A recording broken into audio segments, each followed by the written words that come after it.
Friends, पिछले भाग में आपने पढ़ा था, काका के मुंह से यह सुनकर राधिका का मुंह खुला का खुला रह गया। वह आगे कुछ भी नहीं कह पाई। उसकी आंखों में आंसू थे। उसने काका से कहा, और विवेक से क्या कहूँगी काका, वह इस बात के लिए कतई तैयार नहीं होंगे। काका ने राधिका से कहा, उसे तैयार होना पड़ेगा बेटा। वैसे भी हम गरीबों का तो जन्म ही शराब होता है, तो क्या जन्मदिन और क्या बाकी दिन, हर दिन एक से होते हैं। लेकिन हम एक काम कर सकते हैं कि हम उस दिन महुआ को नहीं ले जाएंगे। कह देंगे कि उसकी तबीयत खराब है। मैं नहीं चाहता हूँ कि अपने जन्मदिन के दिन भी महुआ काम करे। महुआ उस दिन विवेक और उमा के साथ यहीं घर पर रह लेगी। अब आगे विवेक पूरे महीने लगातार इतने पैसे कमा पाता था जो तुम्हारी बेटी ने एक दिन में कमा लिए। ऐसा मत करो राधिका, मैंने तुम्हें पहले भी समझाया है। हम गरीबों की न कोई इज्जत होती है और न कोई ख्वाब होते हैं। और रही बात महुआ के जन्मदिन की, तो ज़रूरी तो नहीं हम उसी दिन इसकी जन्मदिन मनाएं। पैसे मिलेंगे तो हम अगले दिन धूमधाम से इसका जन्मदिन मनाएंगे, बल्कि हम अपनी पूरी मंडली को दावत दे पाएंगे और महुआ के लिए कोई अच्छा सा तोहफा भी खरीद पाएंगे। तुम्हें यह समझना होगा कि हमारे लिए पैसे से बढ़कर कुछ नहीं है। पैसा होगा तभी हम महुआ को एक अच्छी ज़िंदगी दे पाएंगे। काका ने नोटों की गड्डी राधिका के आगे रखते हुए कहा, यह देखो, मालिक ने यह कुछ पैसे भेजे हैं। हरे हरे नोटों की गड्डी देखकर राधिका का दिल भी मचल गया था।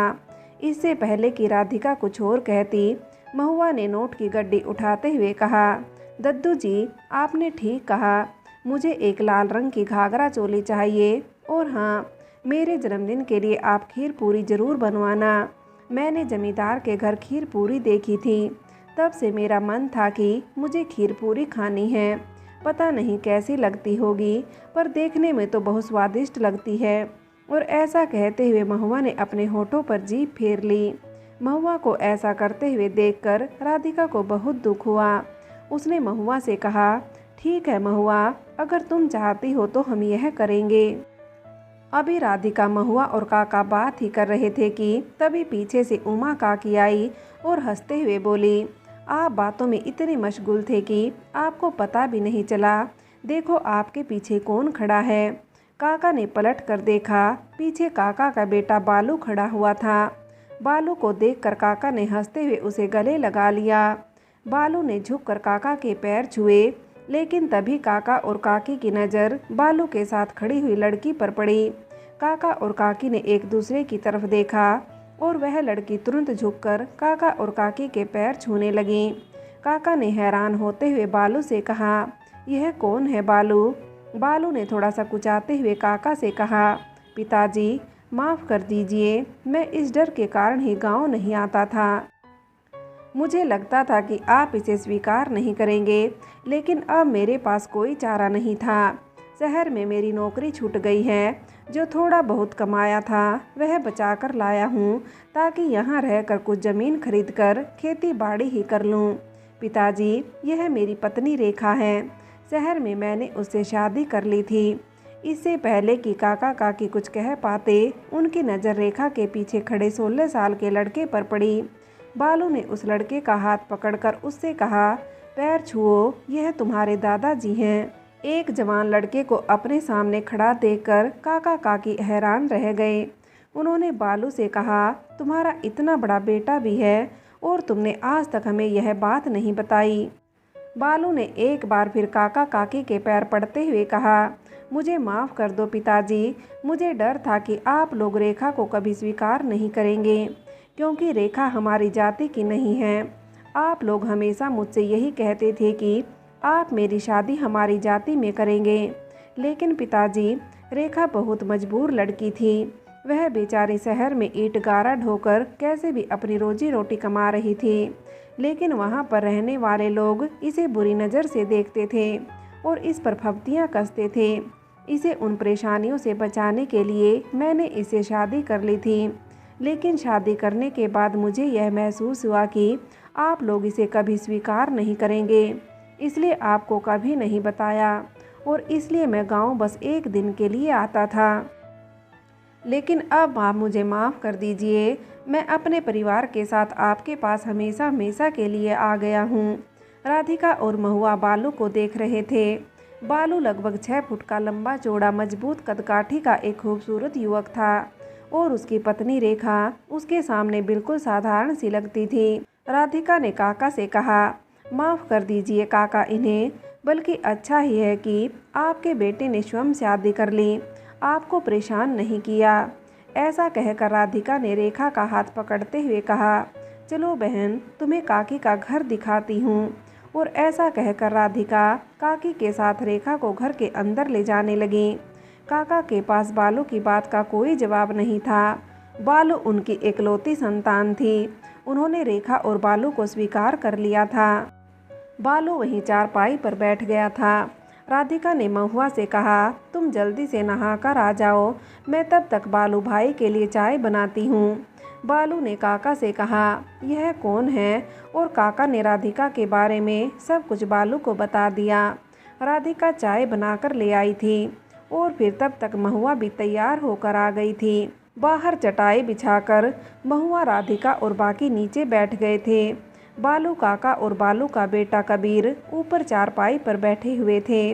वह लोग चाय का लुत्फ ले रहे थे और बालू अपने शहर की बातें बता रहा था, लेकिन कबीर महुआ को देखे जा रहा था और महुआ इन सब से बेखबर नींद के झोंके ले रही थी। सारे दिन की थकान की वजह से वह बैठे बैठे सोई जा रही थी कि तभी गहरी नींद आ जाने की वजह से महुआ बैठे बैठे ही गिर गई और महुआ को ऐसे लुढ़कते हुए देखकर कबीर जोर जोर से हंसने लगा। महुआ हड़बड़ाकर उठकर बैठ गई। राधिका ने महुआ से कहा, क्या हुआ, नींद आ रही है क्या? इससे पहले कि महुआ राधिका से कुछ कहती, उसकी नज़र कबीर पर पड़ी, जो उसे देखकर इतनी बुरी तरह से हंस रहा था। और कबीर को ऐसे हंसते हुए देखकर महुआ को बहुत ज़ोर से गुस्सा आ गया। वह गुस्से में खड़ी हुई और उसने कबीर से कहा, तुम्हें इतनी हंसी क्यों आ रही है? कबीर ने महुआ से कहा, क्योंकि तुम बैठे बैठे सो गई और फिर वहीं लुढ़क भी गई। महुआ ने गुस्से से कबीर को घूरते हुए कहा, तो इसमें हंसने वाली क्या बात थी? महुआ की बात सुनकर कबीर चुप हो गया। महुआ गुस्से से झोपड़ी के अंदर चली गई। राधिका उसे देखकर हंस रही थी। उसने कबीर से कहा, तुम इसकी बात का बुरा मत मानना, यह ऐसी ही है, बहुत जल्दी गुस्सा हो जाती है। और बालू ने कबीर के सर पर चपत मारते हुए कहा, और तुझे सचमुच क्या ज़रूरत थी उसके ऊपर हंसने की? लड़कियों को ऐसी बातें अच्छी नहीं लगती हैं, आगे से ख्याल रखना। इतना बड़ा हो गया है लेकिन ढेली भर की तमीज़ नहीं। राधिका ने कबीर से कहा, कोई बात नहीं, वह अभी नाराज़ है, सुबह तक ठीक हो जाएगी। चलिए काका, अब आप अपने परिवार के साथ बैठिए, मैं आराम करने जा रही हूँ। विवेक को भी देखना है, उसे दवाई देनी है। काका काकी को अपने परिवार के साथ छोड़कर राधिका अपनी झोपड़ी में वापस आ गई। महुआ काका के साथ खेला दिखाने जाने लगी थी और उधर कबीर भी जिद करके काका के साथ चला गया। रास्ते में कबीर और महुआ एक दूसरे से झिझकते रहे थे, लेकिन कबीर महुआ की कलाबाजियां देखकर मुंह फाड़े बस उसे देखता रह जाता था। उसे इतना आश्चर्य होता था कि महुआ इतने कठिन करतब कैसे कर लेती है। आखिरकार कुछ दिन बीत जाने के बाद कबीर ने हिम्मत जुटाकर महुआ से बात करने की ठानी। महुआ का खेला खत्म हो चुका था, अब दूसरे लोगों की बारी थी। महुआ थक कर अपने नियत स्थान पर आकर बैठ गई थी। कबीर पानी की मटकी लेकर महुआ के पास आया और उसे मटकी देते हुए कहने लगा, थक गई होगी, थोड़ा पानी पी लो, अभी अभी तालाब से भर कर लाया हूँ। महुआ ने कबीर की तरफ आश्चर्य से देखा और फिर उसके हाथ से मटकी लेकर गट गट पानी पी लिया। कबीर ने महुआ से कहा, तुम अभी भी मुझसे नाराज़ हो? महुआ ने तिरछी निगाह से कबीर को देखते हुए कहा, मैं तुमसे क्यों नाराज़ होंगी? कबीर ने महुआ से कहा, क्योंकि उस दिन मैं तुम्हारे ऊपर हंसा था। महुआ ने कबीर से कहा, तुम अभी तक यह बात सोच रहे हो? उस बात को बहुत दिन हो चुके हैं, मैं भूल चुकी हूँ, तुम भी भूल जाओ। रात गई बात गई। महुआ की इस दरिया दिली को देखकर कबीर बहुत प्रभावित हुआ। उसने महुआ से कहा, माफ़ कर दो मुझे, तुम दिल की बहुत अच्छी हो। अच्छा एक बात बताओ, तुम इतनी अच्छी तरह से यह सब कैसे कर पाती हो? महुआ ने कबीर से हंसते हुए कहा, यह सब तो तुम अपने दद्दू जी से पूछो। क्योंकि उन्होंने ही मुझे यह सब सिखाया है और अब यह सब मेरे काम आ रहा है। तुम एक काम क्यों नहीं करते? कल से तुम भी दद्दू से यह सब सीखा करो, तुम्हारे भी काम आएगा। कबीर ने मुंह बनाते हुए कहा, नहीं नहीं, मुझे इन सब का कोई शौक़ नहीं है। महुआ ने कबीर से कहा, तो तुम्हें किस चीज़ का शौक़ है? कबीर ने महुआ से कहा, मुझे तो पुलिस बनने का शौक़ है। मैंने तो पिताजी से कहा है कि मैं पुलिस बनूंगा और चोरों को पकड़ूंगा। महुआ ने हंसते हुए कहा, अच्छा, लेकिन हम गरीबों के घर कौन से चोर आते हैं? कबीर ने महुआ से कहा, तुम्हें नहीं पता है, शहरों में बहुत डाकू आने लगे हैं। अभी कुछ दिनों पहले ही पिताजी ने बताया था कि उनके किसी जानने वालों के घर में चोरी हुई है, डकैती ने की है। मुझे उन सब डकैतों को पकड़ना है और जेल में डाल देना है, इसलिए मैं पुलिस बनना चाहता हूँ। पिताजी ने कहा था कि उसके लिए पढ़ना पड़ता है। मैं सोच रहा हूँ कि अब दोबारा पढ़ाई शुरू करूँ। महुआ ने कबीर से कहा, अच्छा, वैसे तो तुम अच्छी बात सोच रहे हो, लेकिन तुम्हारी पढ़ाई क्यों रुक गई? कबीर ने महुआ से कहा, पैसे की तंगी की वजह से, पर कोई बात नहीं। तुम देखना महुआ, एक दिन मेरे हाथ में बंदूक होगी और मैं सबको धाएं धाएं करके मार रहा हूँगा।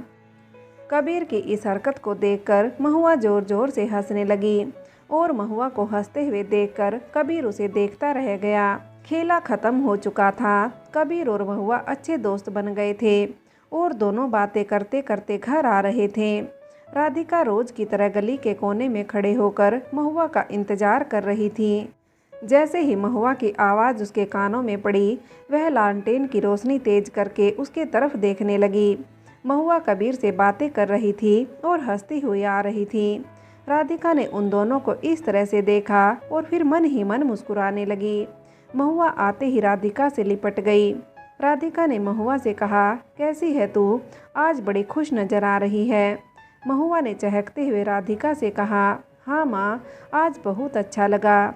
आज लोग मेरी कलाबाजियाँ देखकर इतनी ज़ोर से तालियां बजा रहे थे कि पूछो ही मत। नोटों की बारिश हो रही थी। राधिका ने महुआ के बालों को ठीक करते हुए कहा, अच्छा, तो क्या बस इसी वजह से खुश हो? महुआ ने राधिका से कहा, और क्या वजह हो सकती है? राधिका ने मुस्कुराते हुए कहा, तो क्या तुम्हारा कबीर के साथ झगड़ा खत्म हो गया? महुआ ने पीछे मुड़कर कबीर की तरफ देखा और फिर अपना मुंह टेढ़ा करके कहने लगी, यह तो बिल्कुल बुद्धू सा है माँ, मैं इसकी बातों को इतनी गंभीरता से नहीं लेती हूँ, और जो बुद्धू होता है उससे क्या नाराज़ होना, इसलिए मैंने उसे माफ़ कर दिया। राधिका ने महुआ से कहा, अच्छा हुआ कि तुमने उसे माफ़ कर दिया। अच्छा लड़का है कबीर, बिल्कुल भोला। राधिका और महुआ बातें करते करते घर आ चुके थे। महुआ ने घर आके विवेक का हालचाल पूछा और फिर उसने राधिका से कहा, माँ, दद्दू जी कह रहे थे कि कल हम दोनों को किसी गांव में जाना है। वह कह रहे थे कि आपको वहां पर अपना नृत्य दिखाना है। उन्होंने आपके लिए कुछ कपड़े और कुछ गहने भेजे हैं। कहा था कि आप घर से तैयार होकर चलिएगा। और देखो ना माँ, मेरे लिए कितने अजीब अजीब से मुखौटे भेजे हैं। मुझे ये मुखौटा लगाकर अपनी कलाबाजी दिखानी है।